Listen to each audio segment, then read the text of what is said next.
নমস্কাৰ আপোনালোকে চাবলৈ আৰম্ভ কৰিছে আছামিজ ট্ৰেণ্ডিং আজি 23 মাৰ্চ আৰু আজি ৰাতিপুৱাৰ কেইবাটাও গুৰুত্বপূৰ্ণ খবৰ আহি পৰিছে আৰু এনেধৰণৰ খবৰসমূহ নিতৌ চাবলৈ চেনেলটো ছাবস্ক্ৰাইব কৰি ভিডিঅ'টোত এটা লাইক কৰি দিব ৰাতিপুৱাৰ প্ৰথমটো ব্ৰেকিং নিউজ বিজেপি ত্যাগ কৰি কংগ্ৰেছত যোগদান মন্ত্ৰী নন্দিতা গাৰ্লুছা হ'ব পাৰে কংগ্ৰেছৰ 7 নম্বৰ প্ৰাৰ্থী সোমবাৰে অৰ্থাৎ আজি মনোনয়ন পত্ৰ দাখিল কৰিব পাৰে নন্দিতা গাৰ্লুছাই কংগ্ৰেছে ঘোষণা কৰা হাফলঙৰ প্ৰাৰ্থী হ'ব পাৰে প্ৰত্যাশাৰ ইতিমধ্যে নিৰ্মল লাংথাছাক হাফলঙৰ টিকট দিছে কংগ্ৰেছ দলে হাফলঙত বিজেপিৰ টিকটৰ পৰা বঞ্চিত হৈছিল নন্দিতা গাৰ্লুছাই বিজেপি ত্যাগ কৰি কংগ্ৰেছত যোগদান কৰিছে মন্ত্ৰী নন্দিতা গাৰ্লুছাৰ বাসগৃহত যোৱাকালি মুখ্যমন্ত্ৰী হিমন্ত বিশ্ব শৰ্মাই উপস্থিত হৈছিল আৰু মন্ত্ৰী নন্দিতা গাৰ্লুছাক বুজনি দিছিল টিকট বঞ্চিত হোৱাৰ পিছত কিন্তু মুখ্যমন্ত্ৰী হিমন্ত বিশ্ব শৰ্মাৰ বুজনিয়ে কামত নিদিলে অৱশেষত বিজেপি দল ত্যাগ কৰি কংগ্ৰেছত আনুষ্ঠানিকভাৱে যোগদান কৰিছে মন্ত্ৰী নন্দিতা গাৰ্লুছাই দিবলৈছো আন এটা ব্ৰেকিং নিউজ 26ৰ বিধানসভা নিৰ্বাচনক লৈ ব্যাপক তৎপৰতা প্ৰদেশ কংগ্ৰেছৰ সভাপতি গৌৰৱ গগৈৰ আমাৰ চেষ্টা হ'ল এটা নতুন কংগ্ৰেছ দল ৰাইজৰ মাজলৈ লৈ যোৱা কট্টৰ বিজেপিক হিমন্ত বিশ্ব শৰ্মাই পাখি কাটি দিছে যিজন সিদ্ধাৰ্থ ভট্টাচাৰ্যৰ ভৰি চুই হিমন্ত বিশ্ব শৰ্মাই বিজেপিত যোগদান কৰিছিল সেইজন সিদ্ধাৰ্থ ভট্টাচাৰ্যৰ টিকট কাটি দিছে মুখ্যমন্ত্ৰী হিমন্ত বিশ্ব শৰ্মাই সৰুপথাৰ সমষ্টিৰ বিৰোধী ঐক্যৰ উমৈহতীয়া প্ৰাৰ্থী জীৱন চুতীয়াৰ হৈ প্ৰচাৰ কৰি গৌৰৱ গগৈ পুনৰবাৰ বিজেপি চৰকাৰৰ বিৰুদ্ধে এইদৰে সৰব হৈ পৰিছে কংগ্ৰেছত যোগদান কৰিছে ৰঙানদী সমষ্টিৰ বিজেপিৰ প্ৰাৰ্থিত্ব বঞ্চিত গহন বৰাৰ গৌৰৱ গগৈৰ উপস্থিতিত তিতাবৰ ব্লক কংগ্ৰেছৰ কাৰ্যালয়ত যোগদান নেতাগৰাকীৰ ইতিমধ্যে গৌৰৱ গগৈয়ে নিজৰ শক্তি প্ৰদৰ্শন কৰিছে 26ৰ বিধানসভা নিৰ্বাচনক লৈ ব্যাপক তৎপৰতা এতিয়া প্ৰদেশ কংগ্ৰেছৰ সভাপতি গৌৰৱৰ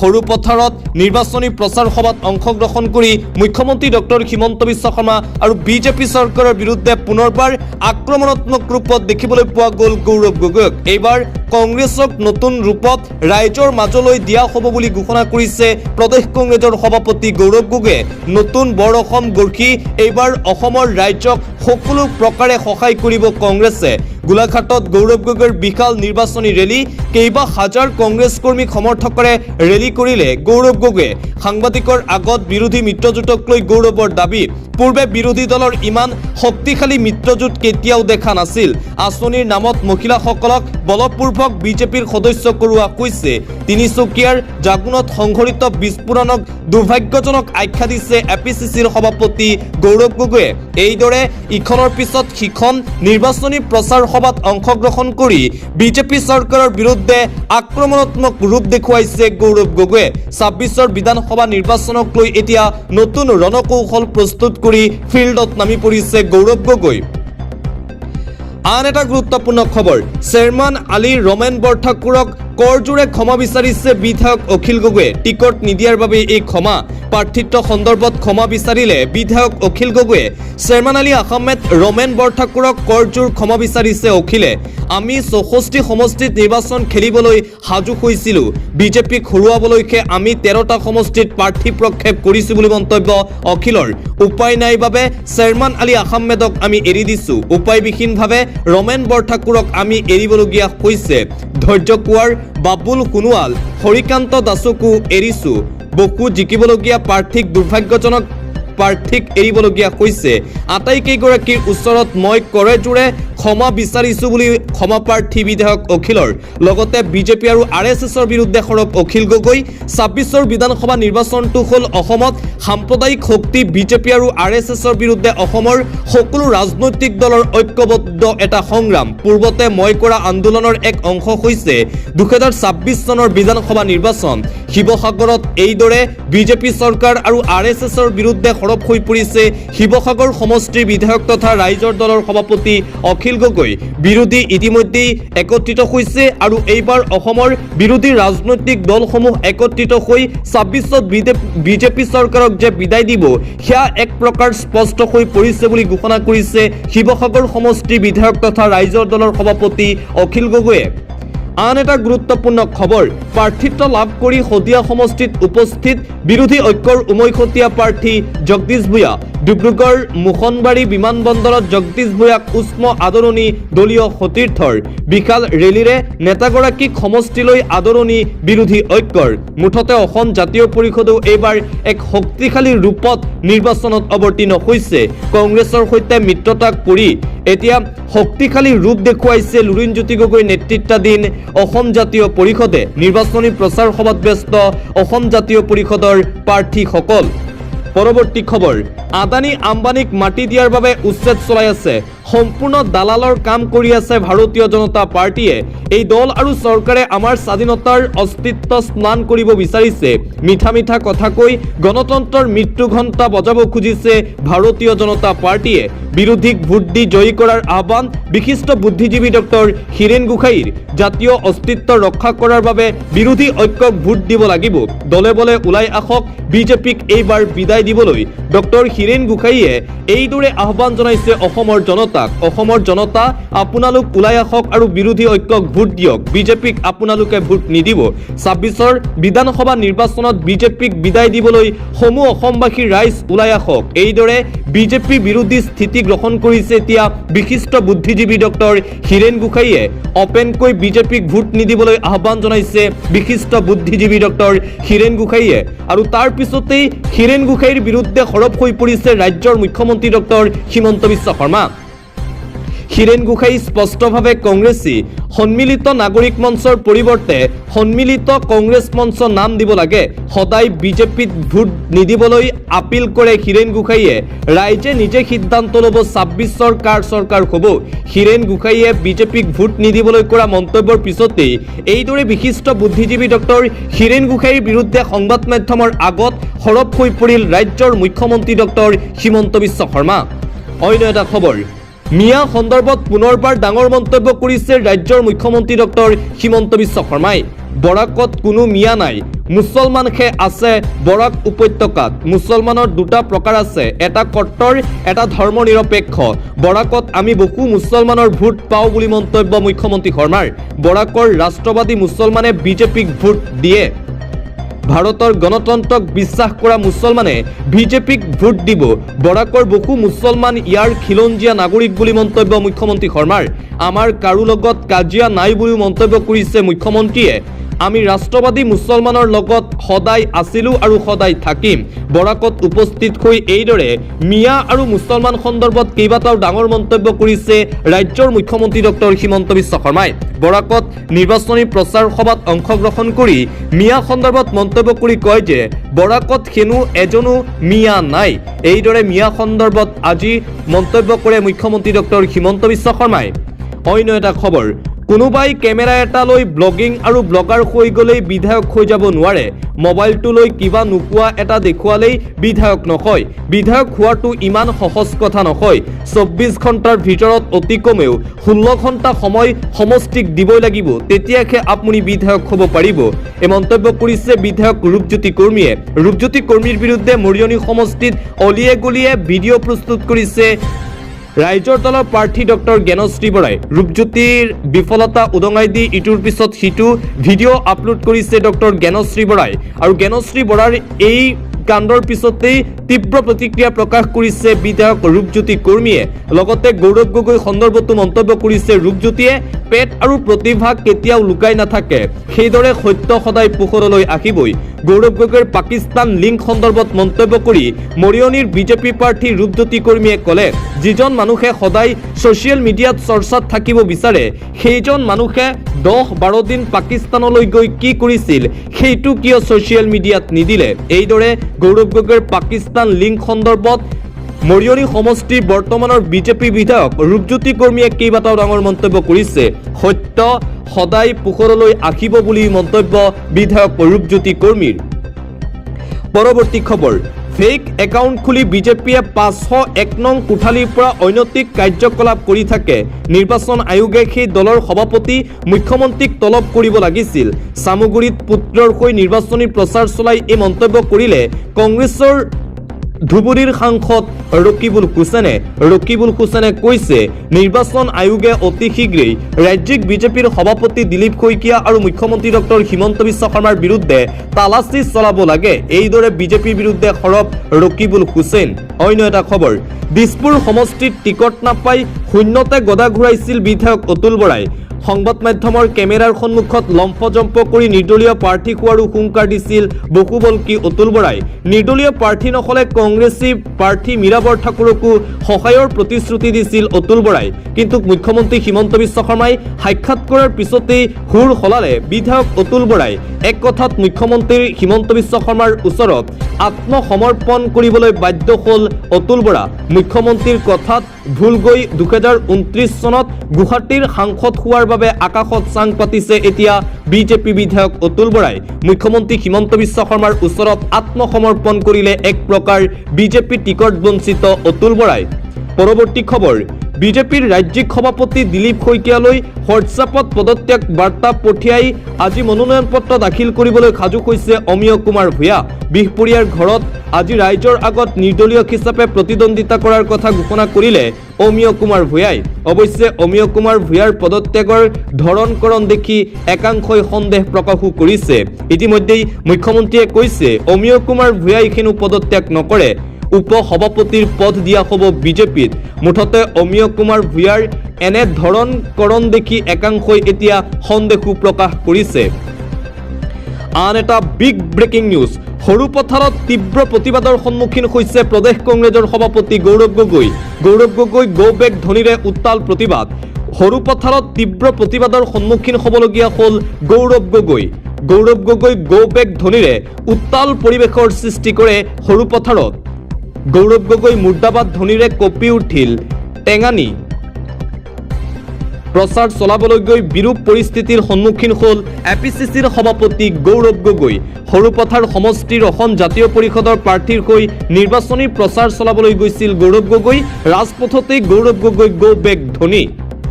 অন্য এটা খবৰ, বৰাকত কোনো বিজেপি নেতা আৰু কৰ্মীৰ মাজত ক্ষোভ নাই। বৰাকৰ 11 সমষ্টিতেই বিপুল ভোটত জয়ী হ'ব ভাৰতীয় জনতা পাৰ্টিৰ প্ৰাৰ্থী। শিলচৰত বৰাকৰ টিকট বঞ্চিত 3 বিধায়কৰে মুখ্যমন্ত্ৰী হিমন্ত বিশ্ব শৰ্মাৰ গুৰুত্বপূৰ্ণ বৈঠক। মন্ত্ৰী কৌশিক ৰায়ৰ বাসগৃহত 3 বিধায়কৰ সৈতে মিলিত হ'ল এই গুৰুত্বপূৰ্ণ বৈঠকত মুখ্যমন্ত্ৰী হিমন্ত বিশ্ব শৰ্মাই। বৈঠকৰ অন্তত এইদৰে সংবাদ মাধ্যমৰ আগত নিজৰ প্ৰতিক্ৰিয়া প্ৰকাশ কৰে মুখ্যমন্ত্ৰীয়ে। এটা জৰুৰী খবৰ, আজি 23 মাৰ্চ আৰু আজি মনোনয়ন দাখিলৰ অন্তিম দিন। কামৰূপ মহানগৰ জিলা আয়ুক্তৰ কাৰ্যালয়ৰ জৰুৰী নিৰ্দেশনা। 23 মাৰ্চ অৰ্থাৎ আজি মনোনয়ন পত্ৰ দাখিলৰ বাবে যোৱা প্ৰাৰ্থীসকলৰ জ্ঞাতাৰ্থে জাননী। গণেশগুৰি হেঙেৰাবাৰী পথেৰে কোনো ধৰণৰ ৰেলী বা শোভাযাত্ৰা বাহিৰ কৰিব নোৱাৰিব। লগতে গণেশগুৰি উৰণ সেতুৰ তলতো কোনো ধৰণৰ ভিৰ কৰিব নোৱাৰিব। জিলা উপায়ুক্তৰ কাৰ্যালয়ৰ আশে পাশে কঠোৰভাৱে নিষিদ্ধ কৰা হৈছে সমৰ্থকৰ সমাগম।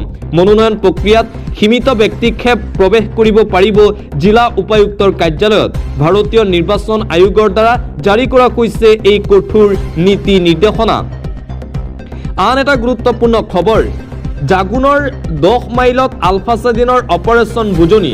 ৰকেট লাঞ্চাৰ আৰু গুলীবৰ্ষণেৰে অসম আৰক্ষীৰ কামাণ্ডো কেম্পত ভয়ংকৰ আক্ৰমণ আলফা স্বাধীনৰ। শনিবাৰে নিশা প্ৰায় 2 বজাত সংঘটিত এই আক্ৰমণত অসম আৰক্ষীৰ 4জন জোৱান গুৰুতৰভাৱে আহত হৈছে আৰু সেই বিস্ফোৰণৰ কথা ইতিমধ্যেই নিজে স্বীকাৰ কৰিছে আলফা স্বাধীনে। যোৱাকালি এই বিস্ফোৰণৰ কথা স্বীকাৰ কৰিছে আলফা স্বাধীনে। পৰৱৰ্তী খবৰ, শিৱসাগৰত ৰাইজৰ দলৰ শক্তি প্ৰদৰ্শন। অখিল গগৈৰ উপস্থিতিত শতাধিক ৰাইজে একেলগে যোগদান কৰিছে ৰাইজৰ দলত। নিৰ্বাচনৰ প্ৰাক মুহূৰ্তত শিৱসাগৰত ৰাইজৰ দলৰ যোগদান কাৰ্যসূচী।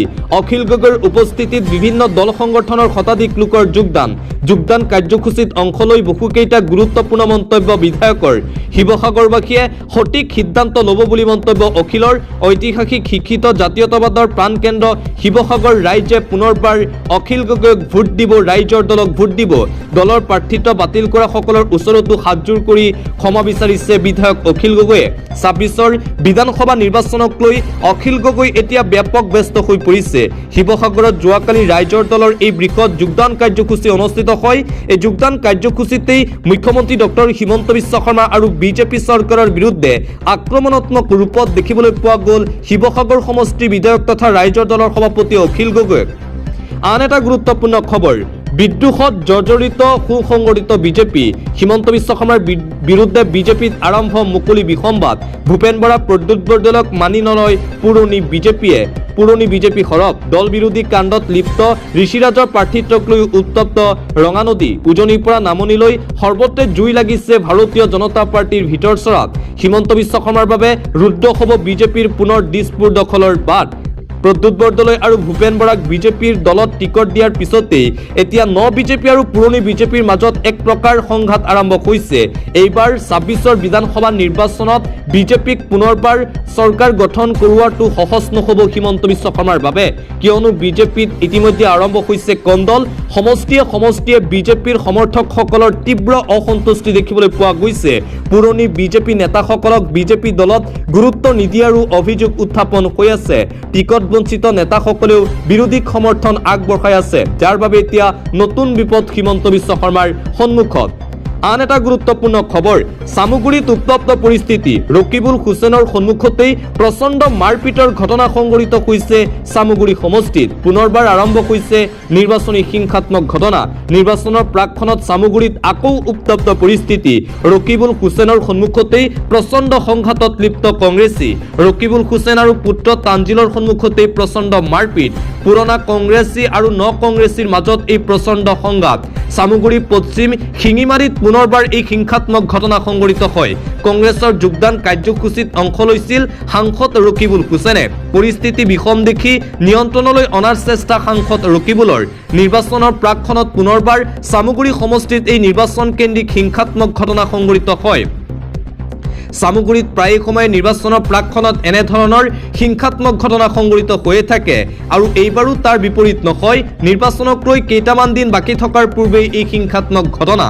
অন্য এটা খবৰ, জনজাতিকৰণ নিদিয়া বিজেপিক দিয়া হ'ব প্ৰত্যুত্তৰ, নিৰ্বাচনত ভুগিব লাগিব ফল, জনজাতিকৰণ প্ৰদান নকৰা বিজেপিক ভোট নিদিয়াৰ হুংকাৰ, কোচ ৰাজবংশীৰ প্ৰতিশ্ৰুতি দি পূৰণ নকৰিলে বিজেপি চৰকাৰে জনজাতিকৰণ প্ৰদান নকৰাৰ ভয়ংকৰ পৰিণাম ভুগিব লাগিব।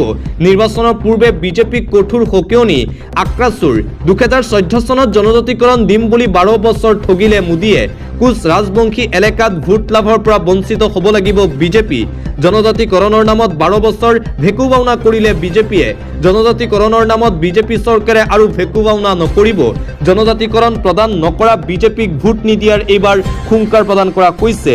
কোচ ৰাজবংশীসকলক প্ৰতিশ্ৰুতি দি প্ৰতিশ্ৰুতি পালন নকৰাৰো গুৰুতৰ অভিযোগ উত্থাপন কৰিছে বিজেপিৰ বিৰুদ্ধে। বিজেপি বিৰোধী স্থিতি এইবাৰ গ্ৰহণ কৰিছে কোচ ৰাজবংশীয়ে। জনজাতিকৰণৰ নামত বিজেপি চৰকাৰে 12 বছৰে যি প্ৰতাৰণা কৰিলে, সেই প্ৰতাৰণা আৰু সহ্য কৰা নহ'ব। এইবাৰ 26ৰ বিধানসভা নিৰ্বাচনক বিজেপিক উচিত উত্তৰ দিয়া হ'ব বুলি হুংকাৰ প্ৰদান কৰিছে কোচ ৰাজবংশী সংগঠনে। পৰৱৰ্তী খবৰ, বিৰোধীৰ ভেটি কপাই মৰাণত বিজেপিৰ বৃহৎ যোগদান কাৰ্যসূচী, কংগ্ৰেছ অসম জাতীয় পৰিষদ ত্যাগ কৰি শ লোকে একেলগে পিন্ধিলে গেৰুৱা বসন, বিজেপিৰ শক্তি বৃদ্ধি পাইছে, শ লোকে আনুষ্ঠানিকভাৱে যোগদান কৰিছে বিজেপি দলত। বিৰোধীৰ ভেটি কপাই মৰাণত বিজেপিৰ এইবাৰ বৃহৎ যোগদান কাৰ্যসূচী দেখিবলৈ পোৱা গৈছে। নিৰ্বাচনৰ পূৰ্বে কংগ্ৰেছ আৰু জাতীয় পৰিষদৰ শ কৰ্মীয়ে একেলগে যোগদান কৰিলে ভাৰতীয় জনতা পাৰ্টিত। কেন্দ্ৰীয় মন্ত্ৰী পবিত্ৰ মাৰ্ঘেৰিটা, সাংসদ যোগেন মহনৰ উপস্থিতিত এই বৃহৎ যোগদান কাৰ্যসূচী। উন্নয়ন আৰু বিকাশৰ স্বাৰ্থত বিজেপিত যোগদান কৰিছে শ লোকে। 2026 চনৰ বিধানসভা নিৰ্বাচনৰ পূৰ্বে পুনৰবাৰ ভাৰতীয় জনতা পাৰ্টিৰ এই শক্তি দেখিবলৈ পোৱা গৈছে পবিত্ৰ মাৰ্ঘেৰিটাৰ নেতৃত্বত। পৰৱৰ্তী খবৰ, শেষ মুহূৰ্তলৈকে মোৰ টিকটৰ বাবে যুঁজিলে অখিল গগৈয়ে, একাংশ জাতীয় নেতা অসমৰ বুদ্ধিজীৱীয়ে মোক স্পৰ্শ কৰিলে, ৰাইজৰ দল এৰি তৃণমূল কংগ্ৰেছত যোগ দি এইদৰে মন্তব্য কৰিছে চেয়াৰমেন আলী আহমেদে। এক প্ৰকাৰ ৰাইজৰ দলৰ পৰা টিকট দিয়া হৈছিল চেয়াৰমেন আলী আহমেদক মন্দিয়া সমষ্টিত, কিন্তু ৰাইজৰ দল কংগ্ৰেছৰ মিত্ৰতা হোৱাৰ পিছতেই চেয়াৰমেন আলী আহমেদৰ টিকট কৰ্তন কৰা হৈছিল। তাৰ পিছত তৃণমূল কংগ্ৰেছত যোগ দি অৱশেষত টিকট লাভ কৰিছে তৃণমূল কংগ্ৰেছৰ পৰা মন্দিয়া সমষ্টিত বিধায়ক চেয়াৰমেন আলী আহমেদে। আন এটা পলিটিকেল ব্ৰেকিং নিউজ, কংগ্ৰেছৰ অন্তিমখন প্ৰাৰ্থী তালিকা ঘোষণা, গোসাইগাঁৱত জোচেফ হাজদা, দুধমাত বীৰখাং বড়ো, বিজনীত বসন্তকান্তি হাছা, ভেৰগাঁও আঞ্চোলা গৌৰী দেওমাৰী, মাজবাটত নাৰায়ণ অধিকাৰী, হাফলঙত নিৰ্মল লাথাংছা, কাঠিগড়াত কংগ্ৰেছৰ পৰা প্ৰাৰ্থিত্ব লাভ অমৰ চান্দ জৈনৰ আৰু কংগ্ৰেছে নিজৰ অন্তিমখন প্ৰাৰ্থী তালিকা যোৱা নিশা ঘোষণা কৰে। 26ৰ বিধানসভা নিৰ্বাচনক লৈ ইতিমধ্যেই কংগ্ৰেছে প্ৰতিদ্বন্দ্বিতা কৰিবলগীয়া আটাইকেইখন সমষ্টিৰ বাবে প্ৰাৰ্থীৰ তালিকা ঘোষণা কৰিছে। অন্য এটা খবৰ, এইবাৰ খেলা হ'ব 2026 চনৰ বিধানসভা নিৰ্বাচনত খেল হ'ব 20ৰ পৰা 25খন আসন আমি লাভ কৰিম। আমাৰ টাৰ্গেট বিজেপি আৰু কংগ্ৰেছ। বিজেপিক অসমৰ পৰা নহয় ভাৰতৰ পৰাই নাইকিয়া কৰিব লাগে। আগন্তুক 26ৰ বিধানসভা নিৰ্বাচন সন্দৰ্ভত এইদৰে তাৎপৰ্যপূৰ্ণ মন্তব্য কৰিছে AIUDF প্ৰধান মৌলানা বদৰুদ্দিন আজমলে। এবাৰ 26ৰ বিধানসভা নিৰ্বাচনত খেল হ'ব 20ৰ পৰা 25খন আসন AIUDFে লাভ কৰিব বুলি মন্তব্য কৰিছে মৌলানা বদৰুদ্দিন আজমলে। পৰৱৰ্তী খবৰ, এটা গুৰুত্বপূৰ্ণ খবৰ। অহা 1 এপ্ৰিল তাৰিখে উত্তৰ অসমলৈ আহিব ভাৰতৰ প্ৰধানমন্ত্ৰী নৰেন্দ্ৰ মোদী। বিশালীৰ কোলাগুৰি পথাৰত নিৰ্বাচনী প্ৰচাৰ সভাত অংশগ্ৰহণ কৰিব প্ৰধানমন্ত্ৰী নৰেন্দ্ৰ মোদীয়ে। 2026 চনৰ বিধানসভা নিৰ্বাচনৰ ৰণডংকা বজাবলৈ পুনৰবাৰ অসমলৈ আহি আছে প্ৰধানমন্ত্ৰী নৰেন্দ্ৰ মোদী। বিজেপিৰ মেইন ষ্টাৰ কেম্পেইনাৰ হিচাপে অসমত নিৰ্বাচনী প্ৰচাৰ সভাত অংশগ্ৰহণ কৰিব প্ৰধানমন্ত্ৰী মোদী। 1 এপ্ৰিল তাৰিখৰ পৰাই নিৰ্বাচনী প্ৰচাৰ চলাব প্ৰধানমন্ত্ৰী নৰেন্দ্ৰ মোদীয়ে অসমত। অন্য এটা খবৰ, ঢেকিয়াজুলিত ৰাজ্য কঁপোৱা ভয়ংকৰ দুৰ্ঘটনা। 6 গৰাকী লোকৰ থিতাতেই মৃত্যু হোৱাৰ খবৰ আমি লাভ কৰিছোঁ। নিশা ৰাজ্যবাসীৰ বাবে ঢেকিয়াজুলিৰ পৰা আহিছে দুখবৰ। ভয়ংকৰ দুৰ্ঘটনাত 6জনকৈ লোকৰ নিহত হোৱাৰ খবৰ। ট্ৰাক আৰু এম্বুলেন্সৰ মাজত মুখামুখি সংঘৰ্ষ। ৰোগীসহ ৰোগীৰ আত্মীয় আছিল সেই এম্বুলেন্সখনত। হাস্পতাললৈ নিয়াৰ পথত ৰোগীসহ দুৰ্ঘটনাত পতিত এম্বুলেন্স।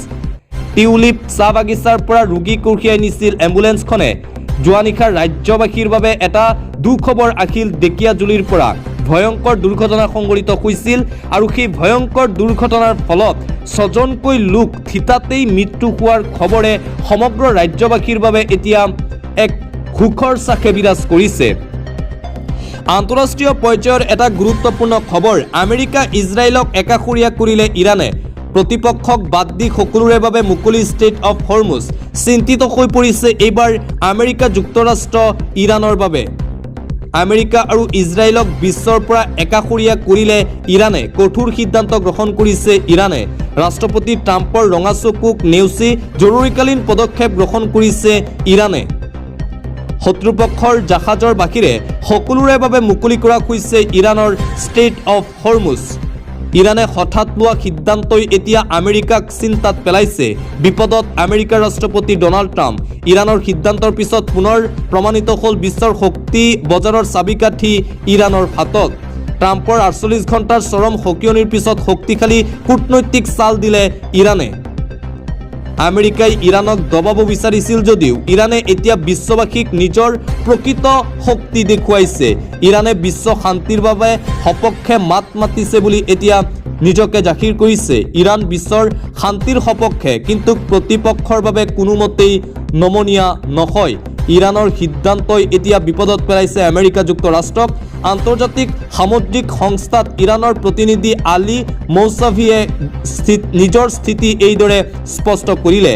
ইৰাণে কেৱল আমেৰিকা আৰু ইজৰাইলৰ বাবেহে বন্ধ ৰাখিছে ষ্টেট অফ হৰমুজ। ইৰাণৰ এই সিদ্ধান্তৰ পিছতেই এতিয়া নতুন বিপদে দেখা দিছে আমেৰিকা যুক্তৰাষ্ট্ৰত। ইৰাণৰ বাবে এতিয়া হলঠেকত পৰিছে আমেৰিকা যুক্তৰাষ্ট্ৰৰ ৰাষ্ট্ৰপতি ডনাল্ড ট্ৰাম্প।